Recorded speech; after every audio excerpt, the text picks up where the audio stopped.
Assalamualaikum warahmatullahi wabarakatuh. Kembali bertemu di PKN Newsroom. Salam kebangkitan Nusantara. Salam Nusantara. Nah, kali ini saya ditemani oleh Sekretaris Jenderal Partai Kebangkitan Nusantara, Bapak Sri Mulyono. Tapi saya panggil Bro. Mas Sri lah, biasa saya panggil Mas Sri, Sri Mul. Ya kan, bukan Sri Mulyani tapi Sri Mulyono. Nah, kita mau ngobrol soal angka keberuntungan, angka yang baik bagi Partai Kebangkitan Nusantara, angka 9 yang kemarin pada saat penarikan nomor urut PKN memperoleh nomor 9 sebagai partai peserta pemilu 2024. Nah, angka 9 sendiri bagi Partai Kebangkitan Nusantara memiliki keistimewaan bahwa ini adalah nomor istimewa dan memiliki makna tersendiri bagi PKN, khususnya bagi sekjen kita Pak Sri Mul, Mas Sri Mul. Mas, apa makna nomor 9 ini bagi Partai Kebangkitan Nusantara? Iya, terima kasih Mas Bobi. Sebelumnya saya sampaikan salam kebangkitan Nusantara, Nusantara bangkit, PKN Jaya. Hati-hati ngomongnya, jangan ngomong PKN ya, kebalik. Waktu itu kita dibelesetin, PKN dibilang PKI. Ya kan? Kalau itu kita ulangi lagi aja. Nusantara bangkit, PKN Jaya. Bukan PKI Jaya ya. Itu dibelesetin itu. Ya kena viral kan. Dan masif banget, penyebarannya masif banget. Ini benar-benar kampanye gak asik lah dari pesaing PKN. Betul. Tapi nggak apa-apa, itu juga bagian dari pencitraan, dari promosi kita, promosi pencitraan kita gratis. Karena tiba-tiba orang kan pasti nyari tahu ya, Google apa sih ini PKN ya kan? Ada orang yang karena tidak suka dengan kita, tapi secara tidak sadar dia telah mempromosikan kita. Karena kita harus berterima kasih kepada dia. Nah, terkait angka 9 tadi, angka 9 itu memang saya setelah kita mendapatkan nomor 9 dalam mengambil urutan nomor partai di KPU beberapa hari lalu, saya ditelepon banyak sekali sahabat-sahabat saya. Mereka telepon mengucapkan selamat dan mereka mengatakan bahwa 9 itu nomor keramat. Mereka sudah mengatakan gitu ya. Saya bilang terima kasih atas dukungannya, mohon doanya. Dan kalau memang nomor 9 keramat, Anda semua pasti akan gabung ke PKN dong. Keramat apa sih Mas? Jadi 9 itu memang angka paling besar, ya, angka paling besar. Dari bilangan 1 digit ya. Dari bilangan 1 digit paling besar. Dan dulu saya pernah bergabung dalam sebuah partai. Pak Ketum juga satu partai dengan saya, Pak Bendum juga satu partai dengan saya. Dan partai itu nomor 9. Nomor 9. Dan Ketum jadi anggota DPR juga dengan nomor 9. Nomor 9 di partai nomor 9 itu. Nomor 9 Ketum Bendum juga seperti itu. Bendum juga anggota DPR dengan partai nomor 9. Betul. Saya jadi direktur Setgap KIB juga karena partai nomor 9 waktu itu. Jadi bagi kami ini nomor 9 ini memang keramat, punya sejarah lah dengan kita ini. Nah sekarang kita dapat nomor 9 lagi, dan itu memang menurut kami ketika itu memang hak kita, itu memang nomor kita. Nomornya Mas Mul sama teman-teman dikembalikan lagi. Itu kan nomor kita. Mau diapain juga itu rezeki kita, nomor kita. Jadi ya gimana? sudah menjadi ketetapan, sudah menjadi takdirnya bahwa nomor 9 itu nomor kita. Dan semua orang sudah tahu. Mudah-mudahan rezekinya memang rezeki nomor 9. Memang rezekinya rezeki 9. Apalagi PKN udah naik gunung ini. Iya. Nah, kemarin ada salah satu kader kita itu mengirim apa ya, tangga, anak tangga bentuknya gunung gitu ya. Iya. Dan kebetulan memang kita ada 17 partai ya. Iya. Nah, 9 itu di tengah. Nah, 9 itu pasti pucuk. Pasti pucuk. Pasti puncak gunung itu nomor 9. Nomor 9, kemudian 10, di sampingnya ini 8, menurun sampai ini yang ke-17, dan sebelah sininya 1. Nomor 9 ada di puncak. Ya mudah-mudahan aja kita berada di puncak gunung itu. Naik gunung karena ya kita gimana mau turun gunung? Karena naik ke gunungnya kita belum pernah, belum berada di puncak. Nah, tapi ada yang sudah di puncak, pengen turun gunung. Iya, memang waktunya naik gunung menuju puncak. Nah, di sisi lain memang ada yang sudah di puncak menuju lereng gunung atau kaki gunung kita. Oke. Secara filosofi angka 9 ini bagi PKN seperti apa, Mas? Secara filosofi mudah-mudahan kalau dalam hitungan Jawa 9 itu juga paling tinggi dalam hitungan Jawa. Jatuh pada hari Sabtu itu 9, kemudian kalau pasarannya itu Pahing itu 9, Sabtu itu 9. Nah ini kami berharap 9 ini memang membawa keberuntungan buat PKN, dan memang 9 itu dikalikan berapapun selain dikalikan 0 itu pasti hasilnya 9. Apabila ditambahkan hasilnya 9. Nah ini angka keramat inilah yang mudah-mudahan akan menghantarkan kita semua, agar menghantarkan PKN ini menuju ke puncak gunung. Tapi di samping kekeramatan angka 9, kita juga harus kerja keras.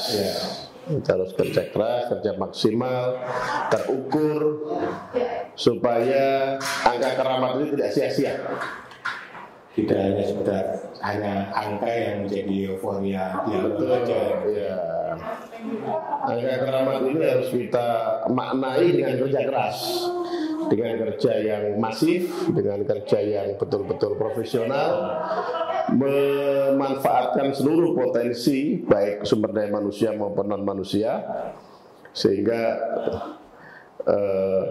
seimbang antara angka keramat dengan upaya profesional yang dilakukan oleh PKN. Ini akan bertemu dalam satu titik di puncak nanti. Nah, PKN itu setelah melewati fase etapa pertama, fase etapa kedua, lulus verifikasi faktual dari partai peserta pemilu. Apa ini lanjutannya, Mas? Artinya ketika ini kan ada 3 etapa. Etapa ketiga ini adalah lolos parlemen threshold. Oke. Pasti kan punya langkah-langkah nih, langkah-langkah internal partai.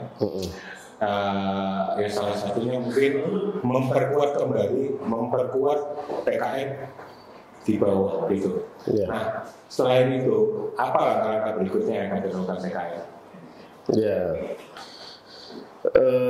Kita sudah memasuki babak kompetisi, babak pertarungan.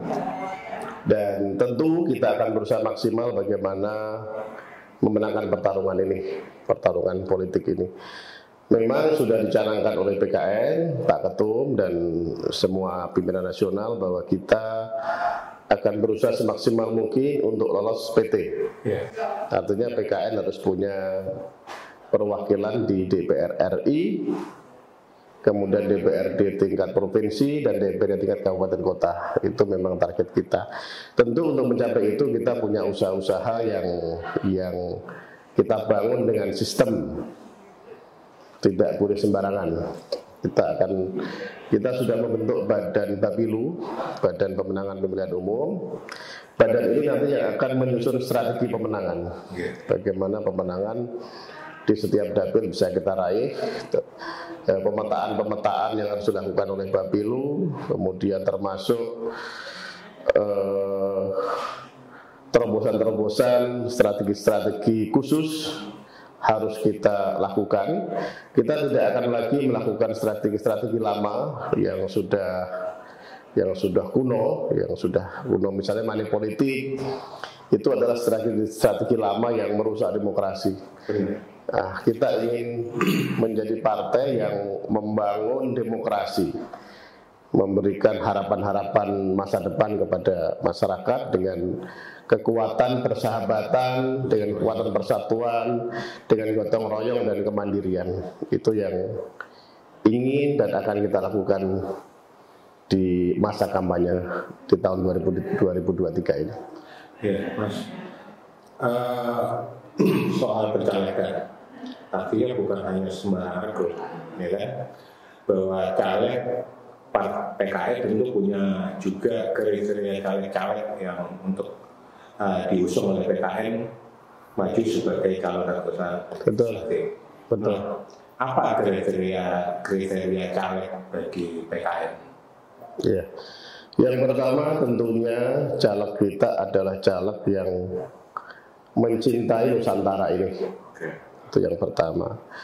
Yang kedua, secara umum itu caleg sudah ada, tapi saya akan sampaikan yang secara khusus saja. Yang pertama memang caleg kita harus mencintai Nusantara.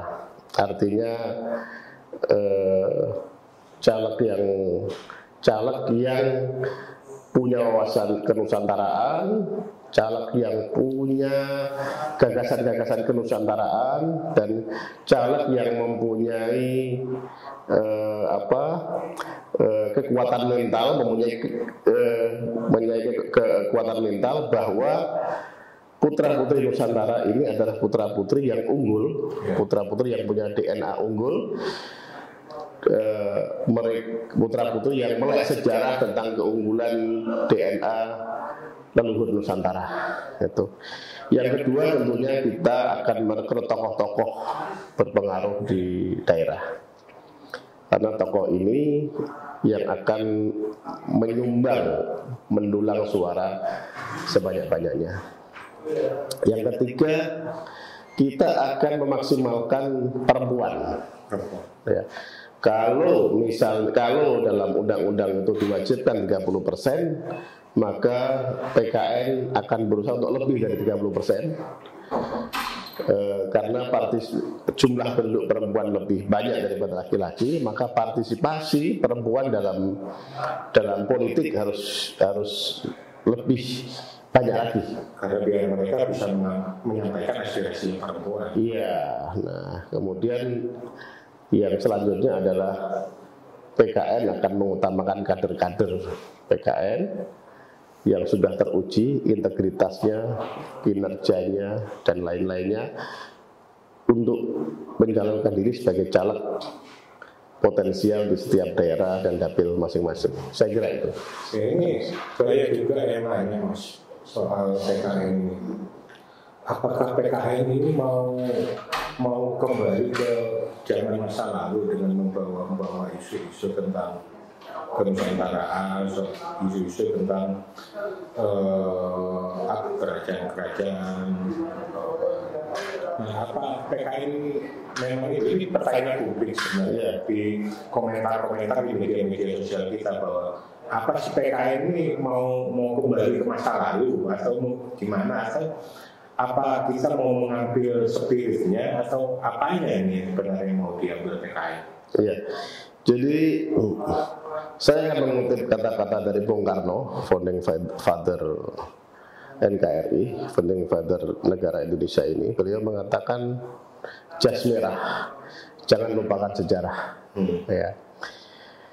Bahkan ketika bendera merah putih dipilih oleh Pak Karno menjadi bendera negara Indonesia, negara Monaco protes. Itu bendera saya, bendera negara Monaco. Kenapa Indonesia kok ikut-ikutan merah putih juga? Soekarno bilang, sebelum ada Monaco, kita sudah punya Majapahit, kita sudah punya Sriwijaya. yang benderanya adalah bendera merah putih, bendera getih getah itu, merah putih, getih getah samudra itu untuk angkatan lautnya, tapi bendera negaranya getih getah itu merah putih. Nah, dengan alasan itu kemudian Monaco menerima bendera merah putih Indonesia. Nah, PKN Partai Kebangkitan Nusantara itu ingin mengambil spirit para leluhur Nusantara, di mana leluhur Nusantara ini adalah orang-orang yang unggul, orang-orang yang superior. Nah, menurut catatannya seorang penulis sejarah dari Tel Aviv, Yuval Noah Harari, dalam bukunya Homo Deus, 45.000 tahun yang lalu nenek moyang Nusantara itu sudah mampu membangun kapal-kapal untuk menyeberang lautan yang sangat luas, dan mereka menyeberang ke seluruh dunia. Ini menurut buku Yuval Noah Harari yang saya baca. Nah, ketika pada saat itu belum ada negara lain atau belum ada suku-suku lain atau bangsa-bangsa lain yang mampu membuat perahu, yang belum mampu membuat kapal. Tapi nenek moyang kita 45.000 tahun yang lalu, bayangkan, dia sudah mampu membuat kapal-kapal untuk berlayar ke seluruh khususnya di dunia keempat itu ya. Nah, sebelum itu jauh sebelum itu. Nah, kemudian nenek moyang kita Nusantara adalah bangsa yang superior. Bagaimana tidak? Pada abad ketiga, keempat, kelima, keenam, ketujuh, kita sudah punya kerajaan. Sebuah kerajaan bisa terbentuk dan bisa berjalan. Itu artinya bangsa itu sudah punya ilmu tata negara, sudah punya ilmu seni, sudah punya ilmu pertanian, sudah punya ilmu perbintangan. Menguasai ilmu-ilmu itu ketika bangsa-bangsa lain masih buta huruf, ketika bangsa-bangsa lain masih gelap, masih belum bisa apa-apa. Nah, Majapahit mampu mengontrol kemaritiman seluruh Nusantara sampai Filipina, sampai Madagaskar. Sriwijaya mampu mengontrol maritim sampai dengan Selat Malaka, Filipina dan sebagainya. Itu menunjukkan bahwa bangsa Indonesia, bangsa Nusantara, nenek moyang Nusantara itu adalah nenek moyang jenius dan superior. Nah, spirit inilah kejeniusan, kemudian superioritas nenek moyang leluhur Nusantara inilah yang kita ambil menjadi semangat Partai Kebangkitan Nusantara. Artinya semangat untuk kebangkitan Nusantara ke depan, bahwa anak-anak Indonesia, anak-anak Nusantara ini adalah anak-anak yang jenius, anak-anak yang punya kemampuan superior, yang satu saat apabila energi ini semua dikumpulkan, disatukan, disinergikan, maka Indonesia akan menjadi bangsa yang sangat hebat di masa depan. Itulah yang kita sebut dengan kebangkitan Nusantara.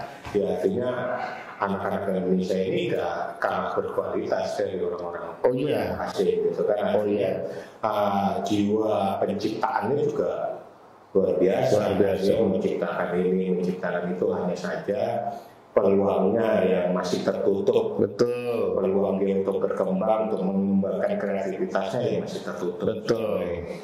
Tertutup dari sisi permodalan, perizinan dan lain-lain. Mungkin itu yang akan diperjuangkan PKN. Betul. Betul. Oke. Terima kasih Ben. Baik. Sudah ngobrol-ngobrol hari ini. Ngobrol-ngobrol singkat kita dengan Sekjen Partai Kebangkitan Nusantara, Mas Rimul. Nanti kita akan ngobrol-ngobrol lagi di topik-topik lainnya, karena ke depan kita pasti akan lebih banyak membahas isu-isu tentang kenusantara, isu-isu yang terjadi ya beberapa waktu ke depan. Nanti kita akan ngobrol lagi lebih banyak dengan narasumber-narasumber yang begitu banyak ada di kantor PKN yang akan kita undang untuk hadir di PKI Newsroom. Terima kasih, Jen. Terima kasih. Oke, demikian obrol-obrol kita dengan Sekjen Partai Kebangkitan Nusantara. Sampai bertemu di PKI Newsroom berikutnya. Salam Rahayu.